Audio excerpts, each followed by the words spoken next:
I was sitting comfortably in my room with the windows closed. I had accidentally forgotten to lock the door from the inside. Just then my aunt suddenly came in.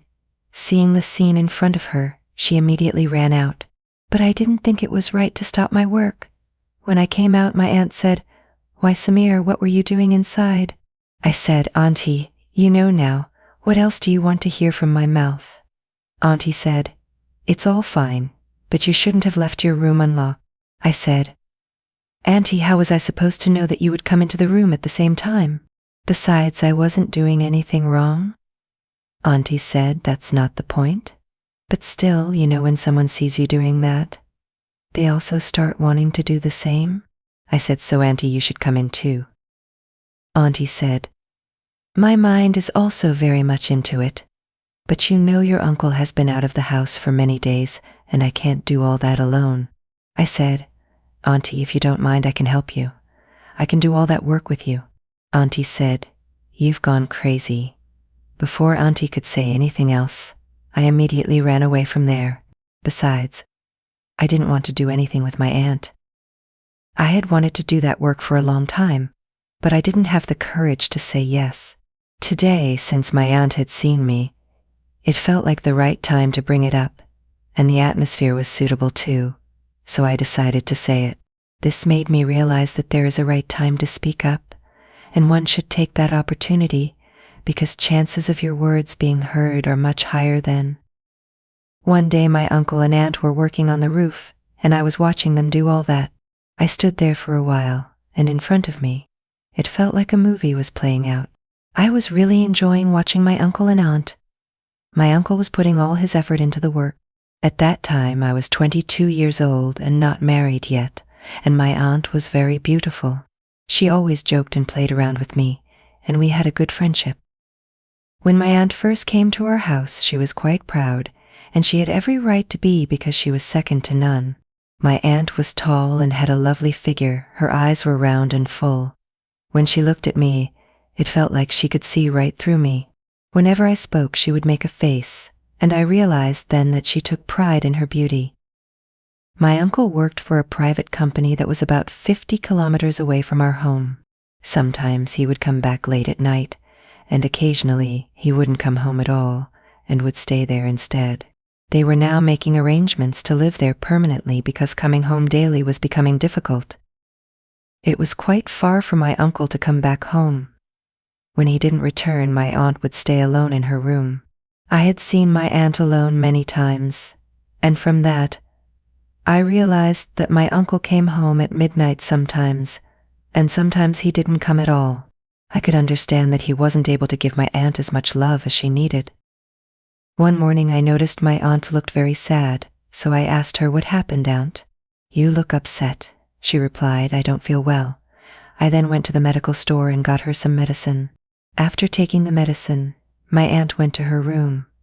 A little while later I went to check on her, and I saw that she had a high fever.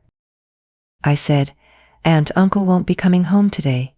She said, "He has gone out for a few days for office work." I thought about what to do as my aunt's condition was getting worse. Then I remembered I had a friend named Aman, whose father was a doctor. I immediately called Aman and said, "Aman, you need to do something." He replied, "Sure, what is it?" I said, "Quickly send your dad to my house. My aunt is very sick." He said, "Okay, I'll send him right away." After a little while, Aman's father arrived.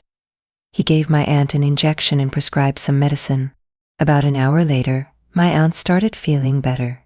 The next morning, as I was going to the bathroom, my aunt called out, "Samir, come here for a minute." I went to her. She said, "Forgive me."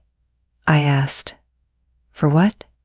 She said, "Since I came to this house, I haven't talked to you directly even once, and you care for me so much." My aunt said, "You take care of me. I realized this yesterday when I was feeling unwell." I replied, "Aunt, it's nothing. I consider you my own." Then I thought it was the right opportunity to express what was in my heart. But I also realized that it would be foolish to do so right now, as my aunt had just started talking to me. If I told her too soon, it would be too early, and she might not be able to handle it. So I needed to gain more affection from her first. After that, a good friendship developed between my aunt and me. I would listen to everything she said, and whatever work she asked me to do, I would rush to complete it. My aunt started becoming a bit more attracted to me. One day she told me, "Samir, your uncle only comes home sometimes. You should come to my room at night. We can talk or watch a movie together. I don't feel comfortable being alone in my room." I thought to myself, look, my aunt is giving me a hint. This made it even easier for me to express my feelings. When I went to my aunt's room, she was still doing household chores. Seeing her made my heart race, and I started watching a movie on my mobile, turning up the volume. The volume was high and echoing throughout the room. My aunt's back was not facing the room's gate, but was turned sideways, so no one from outside could tell if anyone was inside. I was engrossed in the movie and enjoying the sound, and I didn't even realize when my aunt came into the room. She was standing behind me, watching the movie, but I didn't notice. She coughed, and I looked up from the movie, startled. My aunt was standing behind me, laughing. I quickly shut down the movie and became completely flustered. My aunt grabbed my ear and said, "Why did you stop now? Are you scared?" I replied nervously with a slight chuckle, "Aunt, it's scary when someone catches you watching that." She said, "Oh, now you're scared. When you were watching the movie in my room, you weren't scared then that I might come in." I said, "Aunt, what can I say? There's something about your room. Whenever I come in, I feel restless." I took my aunt's hand and sat on the bed, saying, "Aunt, I wanted to tell you something. Won't you be upset?" She said, "You can say anything. I won't be upset now." I said, "If I had to be upset, then seeing what you did, I would have thrown you out of the room." I lowered my eyes slightly and continued, "Aunt, ever since you came to this house, I've liked you a lot." She said, "Okay, so what do we do about it?" I said, "Aunt, I want to do something with you once." She said, "Samir, how is that possible?